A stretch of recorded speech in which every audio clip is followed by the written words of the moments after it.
You make my point. That as long as a white man does it, it's all right. A black man is supposed to have no feelings.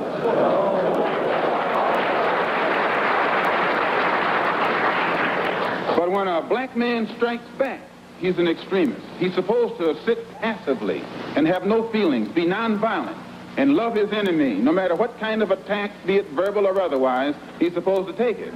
But if he stands up and in any way tries to defend himself, then he's an extremist.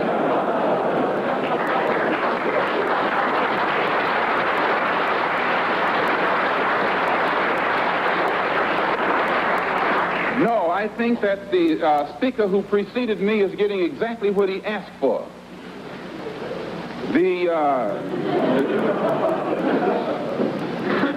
My reason for believing in extremism,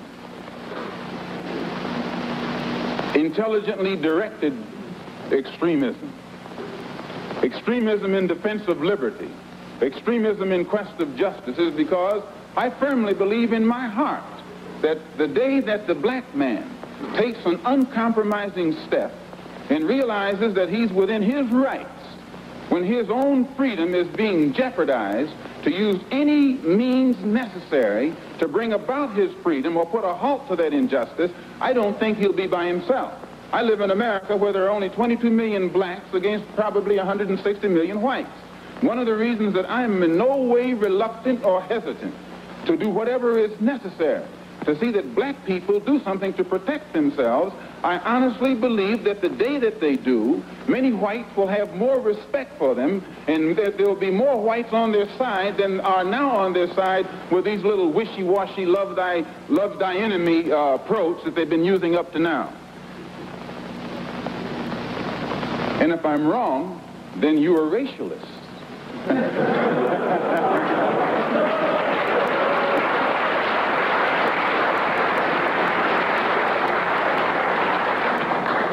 As I said earlier, in my conclusion, I'm a Muslim.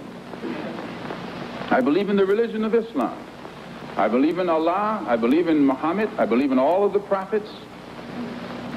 I believe in fasting, prayer, charity, and that which is incumbent upon a Muslim to fulfill in order to be a Muslim.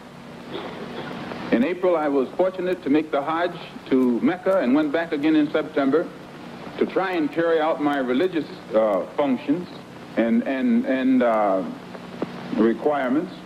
But at the same time that I believe in that religion, I have to point out I'm also an American Negro. And I live in a society whose social system is based upon the castration of the black man, whose political system is based on castration of the black man, and whose economy is based upon the castration of the black man. A society which in 1964 has more subtle, deceptive, deceitful methods to make the rest of the world think that it's cleaning up its house, while at the same time the same things are happening to us in 1964 that happened in 1954, 1924, and in 1984. They came up with what they call a civil rights bill in 1964, supposedly to solve our problem, and after the bill was signed, 3 civil rights workers were murdered in cold blood. And the FBI head, Hoover, admits that they know who did it. They've known ever since it happened, and they've done nothing about it. Civil rights bill down the drain. No matter how many bills pass, black people in that country, where I'm from, still our lives are not worth 2 cents.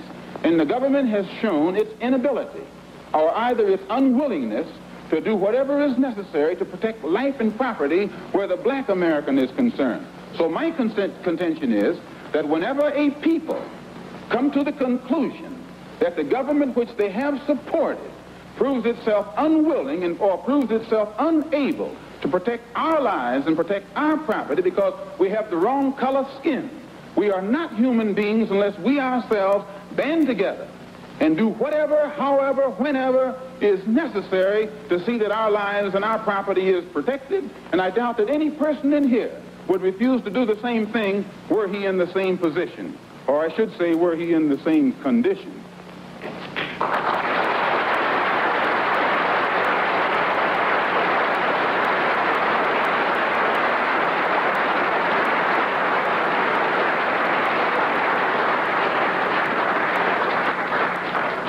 one step farther to see am I justified in this stand.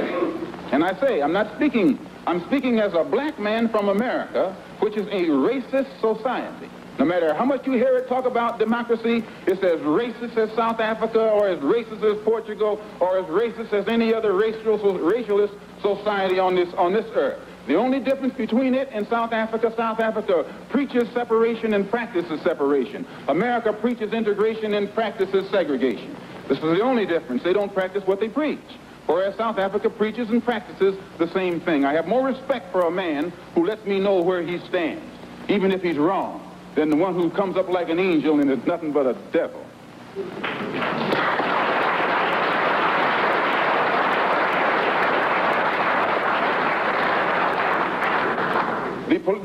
The system of government that America has consists of committees. There are 16 senatorial committees that govern the country and 20 congressional committees. 10 of the 16 senatorial committees are in the hands of Southern racialist senators who are racialists. 13 of the 20, this was before the last election. I think it's even more so now. 10 of the 16 committees, senatorial committees, are in the hands of senators who are Southern racialists. 13 of the 20 congressional committees were in the hands of Southern congressmen who are racialists, which means out of the 36 committees that govern the foreign and domestic direction of that government, 23 are in the hands of Southern racialists, men who in no way believe in the equality of man, and men who do anything within their power to see that the black man never gets to the same seat or to the same level that they are on. The reason that these men from that area have that type of power is because America has a seniority system. And these who have that seniority have been there longer than anyone else because the black people in the areas where they live can't vote. And it is only because the black man is deprived of his vote that puts these men in positions of power that gives them such influence in the government beyond their actual intellectual or political ability, or even beyond the number of people from the areas that they represent. So we can see in that country that no matter what the federal government professes to be doing, the power of the federal government lies in these committees, and any time a black man or any kind of legislation is proposed to benefit the black man or give the black man his just due, we find that it's locked up in these committees right here. And when they let something through the committee, usually it is so chopped up and fixed up that by the time it becomes law, it's a law that can't be enforced. Well, another example is the Supreme Court desegregation decision that was handed down in 1954. This is a law. And this law, they have not been able to implement this law in New York City or in Boston or in Cleveland or Chicago or the northern cities. And my contention is that any time you have a country, supposedly a democracy, supposedly the land of the free and the home of the brave, and it can't enforce laws, even in the northernmost cosmopolitan and progressive part of it, that will benefit a black man, if those laws can't be enforced or that law can't be enforced, how much heart do you think we will get when they pass some civil rights legislation which only involves more laws? If they can't enforce this law, they'll never enforce those laws. So my contention is that we are faced with a racialistic society, a society in which they are deceitful, deceptive, and the only way we can bring about a change is to talk the kind of language, speak the language that they understand. The racialist never understands a peaceful language. The racialist never understands the nonviolent language. The racialist, he's spoken his language to us for 400 years. We have been the victim of his brutality. We are the ones who face his dogs that tear the flesh from our limbs, only because we want to enforce the Supreme Court decision. We are the ones who have our skulls crushed, not by the Ku Klux Klan, but by policemen, only because we want to enforce what they call the Supreme Court decision. We are the ones upon whom water hoses are turned with pressure so hard that it rips the clothes from our backs. Not men, but the clothes from the backs of women and children. You've seen it yourself. Only because we want to enforce what they call the law. Well, anytime you live in a society supposedly based upon law, and it doesn't enforce its own law because the color of a man's skin happens to be wrong, then I say those people are justified to resort to any means necessary to bring about justice where the government can't give them justice.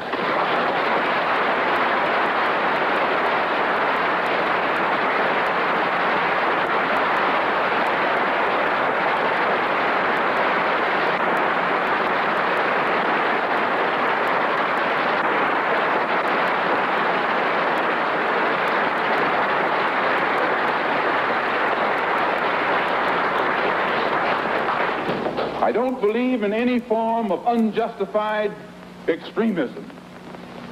But I believe that when a man is exercising extremism, a human being is exercising extremism in defense of liberty for human beings, it's no vice.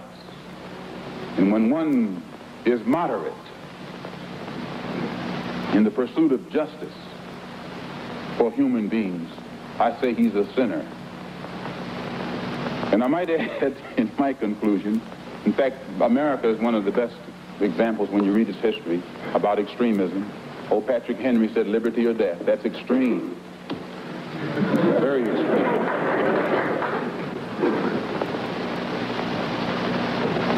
I read once, passingly, about a man named Shakespeare. I only read about him passingly, but I remember one thing he wrote that kind of moved me. He put it in the mouth of Hamlet, I think it was, who said, to be or not to be. He was in doubt about something. Whether it was nobler in the mind of man to suffer the slings and arrows of outrageous fortune, moderation, or to take up arms against the sea of troubles and by opposing, end them. And I go for that. If you take up arms, you'll end it. But if you sit around and wait for the one who's in power to make up his mind that he should end it, you'll be waiting a long time. And in my opinion, the young generation of whites, blacks, browns, whatever else there is, you're living at a time of extremism, a time of revolution, a time when there's got to be a change. People in power have misused it, and now there has to be a change, and a better world has to be built, and the only way it's going to be built is with extreme methods. And I, for one, will join in with anyone. Don't care what color you are, as long as you want to change this miserable condition that exists on this earth. Thank you.